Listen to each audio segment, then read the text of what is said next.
RP to all my homies though. Goofy, Fresh and Browns. I don't trust nobody, not even around me. Goes for everybody, I mean everybody. Fuck my ex nigga, fuck a bitch too. Goes both ways, bitch, you know how it do. Hey, what's up? It's your girl KriminallyDivine. I'm right here with K-Shot. They're about to get a little interesting. My name's Crimes, like it's like that in the hood. Like that's what they call me. It's Crimes, criminal crimes. So then a lot of people like they'll be like, so Divine, like, oh, you look pretty. So that's how I kind of got it, KriminallyDivine. You say it's more like a hood name type shit. Yeah, like, cause that's where my name comes from. What hood is that exactly? I'm from Brown Price, Sureños, right there in Northridge. I wasn't raised there. I was raised right there in North Hollywood. So I would take like 5 buses to like go to my hood. When I got in my hood, I was 12. When I would take these 5 buses, I was ditching school. I wasn't going to school. I didn't care about nothing. I just mainly was thinking about, oh, I'm gonna go to the hood. I'm gonna go to the hood. Okay, I'm gonna get high and I'm gonna go to the hood. When I was 11, I was straight. You know, I was just smoking weed here and there. But that's where it kind of like, it escalates. Like, it's like a family thing where, you know, the gangbanging shit kind of just like is like the background, or was it like you just wandered off over there because like it's just what you want to do type shit, you know what I mean? I have family from different places. The trip out part about it, family, it's kind of like a little beefy, like, you know, like since they're from like enemy side, and it's just like, but they got a lot of love for me where it's just like they respect it. Me now being this age, it's just like, okay, I gotta respect it. That's family, you know, family's family, you know. But there's some people that's, you know, they stick to the script and they're like, hey man, like, no, this is how it's gonna be. Like, you wanna be from there, you're gonna be from there. Coming up like that, you know what I mean, did you notice any like challenges just coming up? Oh my God, a lot. Many of them, actually. It wasn't just like, oh, I'm gonna just snap out of it, just to snap out of it. I went through a lot at a young age, you know. Like I said, when I got into my neighborhood when I was 12, from weed it went to meth, from meth it went to heroin. I was addicted to it like 3 years. I had 3 overdoses. My first overdose was with my homie, and he kind of tripped out like, oh, what the heck. You know, my second overdose was with my other homegirl. She didn't believe I was ODing. And my third one is the one that kind of like change you and shit. Little eye-opener. Hard to like just knock it off, you know? Yeah. Like, it was hard, like, hey, knock it off, like, stop doing that. Because the withdrawals are, it's a bitch. My mom, like, that's my rock right there. So when my mom, she seen me OD, I won't forget, we went to go get a Christmas tree. I did not sleep for 3 days straight because I was in my hood for 3 fucking days. And I was getting high, didn't eat, drink water, nothing. This was Christmas time in December. And she's like, we're gonna go get a Christmas tree. I was like, all right, let's go. So we go, we get the Christmas tree. I stay in the car. While we're driving over there, I see flashing lights, like yellow, red, white, like going crazy. My mom's like talking to me, but like I'm not talking. I'm dazed out, just looking straight at the right eye. She's like, what do you want? What do you want to, what kind of ice cream you want? I said, I want cookies and cream. And I didn't even look at her.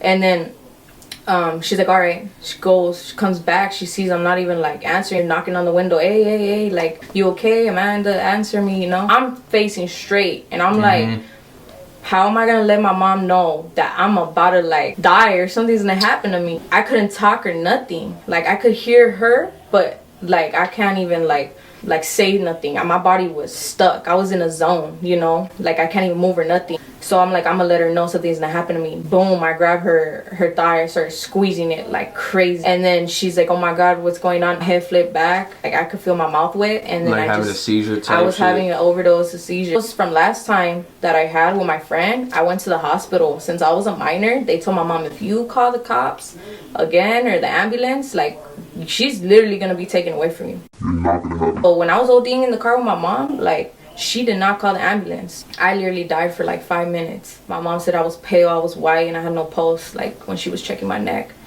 And I'm yelling, and I'm like, help me, you know, like, mom, help me. It's a trip because I didn't hear her saying like, oh, like, I'm right here and nothing. She just kept saying like, don't go, don't look at the light. While I'm saying like help me, I heard this guy. You know, I know who this guy is because like, it's not my homies, it's not my uncle. That was my dad, because my dad died in 04. My dad was like that type of person in 04, like in Hollywood. When he passed away, I knew it was him because he told me, I'll take you away right now from your mom and your dad, like, that raised me. Like, and he's like, and you'll never see him again. You know, you want to live that life. You want to think you know it all. You want to think it's a joke. Like, I died to this shit. Like, I'll take you right now. Then start acting right. And then I heard millions of voices. I don't even know what the hell these voices were. Like, and in my head, I'm like, oh shit, I'm about to die. Like, these are angel voices. Like, I'm about to die. Like, and when I woke up, I looked at my mom, and my mom had this face, like, so pale off the wall that, like, you wouldn't even think. She knew what was going on. You wouldn't even think to see a woman's face like that. Like, her face was so pale. Like, she had a face like she lost a daughter. Mom, you didn't hear me calling you? You didn't hear me yelling? She said, what are you talking about? You weren't talking. That's when I knew it was reality. Like, this isn't a joke. Like, that was my spirit talk. That was my soul. And I felt like my spirit was speaking, but like through that whole overdose, I did not feel nothing in my body. I felt like a big soul, but a huge shell, which was my body. Kind of like what made you really like wake up and change. Like, man, I don't even want to go through this shit no more. I didn't want to go through it. It was really hard to stop hanging around my homies, and it was like really hard to like be like, hey, I don't want it. Because it's like, whoever you kick it around, you're gonna be like that. You know, my mom told me, tell me who you hang with, and I'm gonna tell you who you are. After that, would you say like you got more into like the music side of things? I've always been rapping since I was 11. Like I said, when I would take those 5 buses to my hood, I was bored as fuck. So I took my Jansport. Right. When I would skip school, I got my little ear pods, you know, just start bumping Lil Rob instrumentals, start busting the beat, start writing shit down all the way till I got to Zelza. Then I'll get off, and then I'll just show my homie like, hey, this is what I made. Like, we'll just be fucking around doing stupid shit. I had got pregnant with my oldest daughter at 15. And I got into a 6-year relationship. That 6-year relationship taught me a lot. You know, I do love my baby father with all my heart, but he did teach me a lot of things about life, love, real love and fake love. You know, both things, like life lessons. And you know, I actually matured a lot because I've been through so freaking much. I feel like those 6 years I was there with him and being with him, it hit a lot of my talents I had, which was rapping. I used to love rapping. The truth, nothing but the truth. Shit I did, shit I went through. You know, I wasn't only just kicking it with my homies from my hood. A lot of motherfuckers out there want to be like, oh, that hood's dead. That shit ain't dead. The music was just always kind of like there for you type shit. The music was always there for me. Like, when my baby daddy would just like leave and go to his hood and I'll be stuck. Because our hoods are very close. Right. Like, they're not that far. His hood, like, I'm very close to them too. You know, like, they've been there, but my hood's also been there. My hood's like family, you know. When he would leave to his hood, I would be stuck at home with my daughters, so I would get bored. But I would like rap on the low, sometimes in the bathroom, in my room. Say like from the time like early on and stuff like that, when was like the first time you really like actually got into a studio? I have like 6 songs that need to be dropped, and then I have like 4 collabs that I'm gonna do. First time I went to the studio, it was funny because my homies were kind of pushing me. Like, my homies in prison from my hood were like, hey, you better put that out there. Like, what are you doing? Like, we're gonna invest, like, we're gonna do this. Homies help me out and be there for me. So like, they'll be like, hey, like, Crimes, you better get in that studio.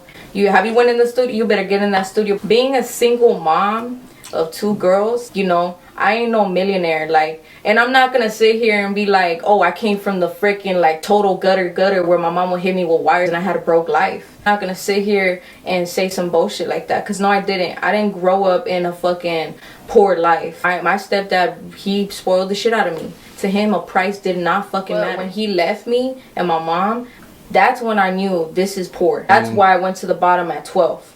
Started going to the bottom, because when you lose someone that you always thought would never leave you ever in your life, that shit hurts. And it hurt me. It fucking hurt me. Like, all that shit I did to my mom, like, I did a lot of shit to my mom, you know. So now that I'm older and I'm mature, like, I love my mom. Like, I financially, when she needs something, I give it to her. I had $10 in my pocket and that's the only shit I have, I'll give it to her. So it's hard when it's like people want to be like, oh, go in the studio, oh, do this. I feel like I owe it all to my mom. And I told her I have something going on and I have a lot of people that believe in me. So it's gonna happen, just give it time.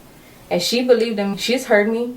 She's never bothered me though. She's never barged in the room and be like, hey, what are you doing? Because she knows it was my secret. My mom and my baby daddy barely found out I was doing shit like this year. Kind of like started with just like probably you doing on your phone or something like that. My phone, my notebook, my iPad, recording on one phone, recording on another. Be like, hey, this ain't studio, but it sound good. The last time I went in the studio was in March-ish. Like, you ever feel like there's challenges just coming up as a female? This is something I noticed. Like, a lot of people want to be like, oh, you know, like, oh, she's young, but she ain't even like commit that long. Like, man, those whole 3 years, like, I did a gang of shit. I'm talking about bad. Like, yeah. You know, and it's just like, that's how I live. No one was with me like these certain people that are talking shit. You're not gonna be liked by everybody in your hood. You're not gonna be liked by everybody in your hood. You ain't gonna be popular love. Like, nah, I got homies that dislike me and I got homies that love, you know. And I'm not that type of bitch where it's like, if a little homie or older homie dislike me, like, I'm not gonna go to their level and talk bad about them, because at the end of the motherfucking day, like, I never did shit to that person. So what am I gonna create shit for? What am I gonna start beef for? Just because you don't like me? I get hate a lot. Especially, I never got hate towards my music with my homies. They fully there, all the way, supportive and shit. You know, because we got some youngins and some older homies that do make music. I got a homie in New York that be making music. He good. He go, you know, and now that I'm a female, I'm the only one, like, from the hood as a female rapping, you know. It's kind of, like, different. You're gonna have homies that like you. You're gonna have homies that don't like you. For whatever fucking reason. Like, whatever fucking reason. But, like, one thing motherfuckers gotta understand, and people too, is I'm a mom. I got 2 kids. And I got shit to do. And shit to handle now. Because life ain't a joke. Shit. I ain't about to leave my 2 kids. I'm gonna move smart. I gotta look both ways every time. I still get banged on. Believe it or not. I still get banged on. That should be funny as fuck. I just be looking like this. Or... you know, or I be walking down the street, hey, where you from? Like, I'll be like, oh, I'm from Brown Pride, like, you know? Yeah, you still put it down. And I still put it down. Even though I got kids, I still put it down, you know? Because it's just like, you never forget where you come from. Yeah, that's right. What type of story would I tell right now if I wasn't from where I'm from? I know a lot of people that are rappers, and they totally forgot where they came from. Or they be claiming different places, you know what I mean? I mean, that too, what's real and what's not. Oh, yeah. You know, and I've seen homies just be more about money and forget who was really there. I'm never gonna forget where I came from. I'm never gonna forget what the fuck I went through. What I went through with my homies, what I went through. Like, I was dressed like a whole ass man, 2XL clothes, because I want to go home. And my homies would let me borrow fucking clothes because I wouldn't want to go home. They'll be like, here, crimes, here, wear this, 2XL sweats though. Don't trip, it's cool. That's how bad I didn't want to go home, because I didn't want my mom to see me the way I was. Yeah. It's a struggle dealing with what you're doing now and who's gonna look at me like this. You're gonna get bashed on the media. Oh, she don't bang. Oh, she don't come around. Oh, she ain't from here. Oh, she don't, man. Oh, she look like she get beat up. I've seen comments. I've seen the way motherfuckers get treated that rap and they really gangbang. That's the internet, and then just people's mentality, you know what I mean? Like, a lot of people just at that level, you know what I mean? The hate kind of, you know, replaced the love type shit, you know what I mean? I don't trust nobody. That's my next song. I don't trust nobody, not even around me. Goes for everybody. I mean everybody. Fuck my ex nigga, fuck a bitch too. Goes both ways, bitch. You know how it do. I feel like the music is kind of like the more of the direction out of like the situations, because, you know, you mentioned like you got the kids, you got the fam, like, you know, that's the main priority. Come up for them. Right, exactly. But like I said, never forget where you came from. So everything I went through a lot. I went through years of it, and it's just like, I'm a sing whatever way what I went through. Cause like now, I got pride to do it. Yeah, and you got the story behind you, where, you know, you could just bleed it through the music. The struggle goes hand in hand, you know what I mean? If you didn't have like the real struggle, then the music probably wouldn't be. It's not what there. It is, you know what I mean? You can't fake it. You can't fucking fake it. Like I said, how the fuck you gonna forget where you come from? But like, you're like rapping, like, you basically got nothing to rap about if you just forgot where you came from. I come from somewhere, so it's just like, I'm gonna say everything I hid, like all what I went through, my everything, you know. And it's just like, you ain't got no story if you didn't come from the bottom. Yeah, you gotta go through some shit to be able to either learn from it, you know what I mean, talk about something, I mean. And then there's people that just don't do shit, and they don't got the struggle or anything. It's just like they might be living in a struggle, but they still ain't like challenging themselves to try to even get about that shit, you know? Have you ever really dropped like a song like Knock It Off? You don't know me, but I came from the block. Fully automatic to your dome headshot. Talk about me once, finna be a problem or not. So finna leave your body when you see me or not. I ain't finna talk, reckless finna show some. Where can people find your music? On my bio. Okay. Everything's on my bio now, because when you had told me that, it wasn't on there. You know, I was going through a lot of shit. I had to handle a lot of stuff. When I got time, I'm gonna smash it out the way and I'm gonna do it. Hell yeah. You know, so everything's on my bio. Yeah. So I'm straight up, like I do want to put it more out there. But yeah, like I said, like I got shit to handle. Yeah. But I already handled half of it. So it's like this month and the next, like it's my time. That's my time. That's when everything's gonna be posted, everything's gonna be dropped, you know? Because at the end of the day, like yeah, I do get tapped in by a lot of motherfuckers, and it's like a lot of females, man, I don't pay attention to none of that shit. Motherfuckers could collab trying to think they're gonna get something, you ain't gonna get shit. Fuck with me, fuck with my music, man, you better respect me too. You don't try to come for no shit, I ain't giving you no coochie, the fuck? Fuck that shit, you know? Because being in a relationship and trying to do what I'm trying to do, I ain't gonna be controlled, you know? Because I got something going right now. And if you ain't gonna be like there supporting me and understanding that I gotta collab with motherfuckers, then you're not for me. You ain't gonna control me. You're not gonna pay my bills. You're not gonna help all my hefa. You're not gonna help all my kids. Like, you're not gonna pay my phone. You ain't gonna do nothing. At the end of the day, it's like, if I'm gonna be with somebody, they better support me 100%. They better ride with me. They better understand me, you know? And not fuck with business. Cause I don't need no stupid goofy shit like fighting with motherfuckers. It's hard to mix the music shit, relationship shit, because it's like the music shit essentially is like you just living your life, you know what I mean? But like, is it hard to find somebody that it clicks the right way, you know what I mean? Had plenty of people try to like hit me up, sweet talk, sugarcoat. Damn. I'm not with none of that, you know? So it's just like, I'm not in a position right now where I want a relationship. I want somebody to support me for what I'm doing, you know, and love me for me. Not because the way I look or... I feel like just me being alone is just like, shit, that feels good enough to me, you know what I mean? Being alone, you learn a lot. That's to make it short, like, I don't want nothing right now. One thing about talking to someone is know what you're doing. You know, because I've seen a lot of my homegirls fuck with motherfuckers too. Their feelings. They wear a lot of masks, you know what I mean? Like, some shit you don't know what it is until you know what it is. That's why you gotta just think about the actions being done instead of like the words. Just see how people move around. That's what I'm saying. Recently, like I said, I'm not gonna talk to no motherfucker ever again. Yeah. And I started talking to someone a little bit, and I know him for a while. In my head, I was like, you know what, I'm cool. Got love for him a lot. Actions speak louder than words. You can't tell me something and then you're just not gonna do it. Yeah, you gotta follow up with the action of the word. You know, because men take to heart too. Like, damn, she said she was gonna have time for me. You know? I don't play about no type of words being spoken. Your thought being put in. You're investing. No, but some men are like that. They go by a woman's word. I don't think any motherfucker can handle me straight up. Like, if you can't put up with my attitude, my ways. Damn. My baby daddy and me, we co-parent very well. You know, and I went through a lot of shit, you know, at a young age. So it's just like, I used to be a petty baby mama.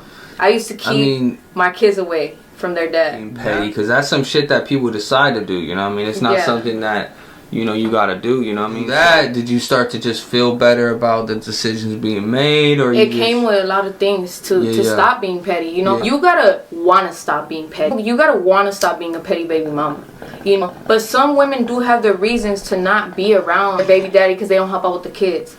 Mine was on a petty tip. It was more like, okay, you want to mess with women? Like, I'm gonna be petty. But I should have never. You know, this one night, I got a phone call that me and my baby daddy lost a very close friend that was like a brother to us, and from his side. And I got the phone call, and he said, I called you because you're close to him, and he's downstairs. I tried to get over there. I got there late. There was already tape everywhere. He got shot. I was with him literally the day before with my baby daddy, and he said, Crimes, like, I want to post up with him, but something told me no. Like, no, I'm sorry, like, we're gonna be with the kids tonight. Like, he could go out another day. Something just told me, like, I can't lose my baby daddy. When you with a crowd and something pops, yeah, it's not one motherfucker getting popped. You all gonna get popped. I mean, unless you run or whatever, but someone's getting popped. Yeah. So, facts. you know, it doesn't matter. You know, like whoever you... When you gonna get it? Something just told me, no, I'm sorry, but not today. He got transported to a hospital. So I was like, why you lying? I see a 10. You know, when you got that white 10 up, it's a wrap. Yeah, you know, Somebody's dead. So I tried to run. I went like a loose goose. I was crazy as fuck. I went over my head. So the detective came up to me with his foster mom that I was with. She was like my hood mom. She was the only one that let me in the house when nobody else did it back then. Mm-hmm. And because I chose that. He said, can you come with me to identify him? And I said, I don't think I'm ready for that. You know, I've never seen a cold body just shot up. Like, you know, that shit fucked me up. I've seen shit, I've witnessed shit, but someone you love is different. Someone that you've seen laugh, smile, spiritual presence that you have with them. Yeah. So I said, okay, fine. Because it was just me, her, and the brother. When we went to go see him, and they unzipped him, that's when my heart went to my ass. I looked at him. I cried and I cried and I said, like I said his name, I said, wake up. Like, it's me, it's crying. It's like, wake up. Baby daddy was far as fuck when this happened. Thank God, because he probably would have been dead too. And I said, wake up, it's me, you know. Thinking he'll hear my voice, he'll respond to me. He didn't wake up. He was cold, just sleeping peacefully, like. And that's not who I know. I know him waking up to me. I know right when I say his name, boom, he'll wake up. Hey, what's up? Oh, let's go this, let's do this, oh, this, oh, that. He was goofy, he was spiritual, he was happy, unique, everything. And I miss him till this day, you know. And I've lost a lot of people close to me. Like a sister, too. She just died when I was pregnant. When my homeboy died, I told myself when I looked at him in the back, I said, this could have been my baby daddy. Yeah. While I'm being a petty bitch. Yeah, exactly. While I'm being a petty ass bitch, keeping my kids away from their dad, just because he's fucking up, cheating a little bit, or getting high. Like, I'm being a petty bitch. I shouldn't let my kids get involved with what me and him got going on, because they love their dad. Yeah. You know, and he loves them. And it fucks up a dad when that's really trying, even though I've seen dads on drugs that's still trying. He would try, no matter what. I can't say he was deadbeat, because he wasn't. You know, and it fucks a man up when a woman takes their kids away from them. So you feel like the situation you mentioned with your homeboy dying, like that shit just really like, just deaded all that petty shit, like you just got over that shit? I've seen a homegirl before. She used to be very petty. And when my homegirl was 30, you know, she was 30 years old and I was like 13 at the time. She was being so petty, and her baby daddy got shot in the head. And she was crying. She regretted it. And I was so high, and I didn't even know what she was like really talking about. You know, I was high at the time. And she said, don't ever do what I'm doing. Like, you're going to regret a lot. Like, I miss him. I miss his voice. Like, you know, she'll look at her kids. And I just went through a reality check, you know, through the most of it. You just can't do that. I went through hell, you know. Like, but with this music shit, I've had plenty of people till now have faith in me, telling me I'm gonna go somewhere with it. You know, you gotta be fully committed to want to be where you want to be. Oh, yeah. My mom, I owe it to her, and there's only one reason to this day that haunts me. When I was 13 and I would always be in the hood every day for straight 4 years straight, 3 years, I was getting so high off heroin. I'm gonna be straight up, you know. And a lot of people be like, oh, crying, oh, tweaker, oh, that. Man, I'm fucking, like, sober as fuck. To be calling me all that, then that's you. Because I know that I'm a good mom, and I know I'm sober. You know, I came from a lot to where I'm at right now. And I got pride to say I'm sober. When I was really addicted to that, one day I went home, and I didn't go home for 2 weeks straight. I was just in the hood, sleeping in the laundry. In the hood, or in the homie's grandpa's car. Like, we had a red van right there. We was sleeping there. We had a whole antenna, all that, some thugging shit. Like, you know. One day when I went home, she said, "Where were you?" And she was crying. She always wanted to take me out the street. Hated it. I loved the street. I craved to be on the street. That was my thing. I wanted to be out with the homies. I wanted to ride around. I wanted to hurt people. My homies are busted. All my homies are active as fuck. They busted, you know. So when a motherfucker be like, "Oh, her hood dead," man, they busted. They doing life. Yeah, because they did shit. Two of my homies just came out recently. You know, I just wanted to ride around, do stupid shit, like I said, hurt people, you know. And when I went home, my mom was like, I called the cops, I reported you, I talked to your PO. Snitch I like told a them, mother. yeah, my mama was like, you know, but I wouldn't even say that. I just think she loved me, you know, and she didn't want nothing to happen to me. She called me crazy. Anybody could say I'm crazy, but this is real. Like, when you're high as fuck off meth or anything, you hear shit. And when I was on the sofa, them shadow people, I was hearing shit. I heard about that. Devil in my head. Oh, she's not gonna let you do this. She's not gonna let you do that. Now you're gonna know the real reason why I owe it to my mom, cause it haunts me till this day. I tried to kill her. Damn. Cause I wanted to be in the streets so bad. And she wasn't like, she was loving on you, and you wasn't. She was loving on me, but when she went to sleep, I did a whole thing. Didn't want her in the picture. My mom, when she woke up, she caught it, you know. And she's like, Amanda, she's like, seriously? Until this day, not even my family know how crazy I am. My dad's gonna probably watch this. He don't know him from him. He never knew.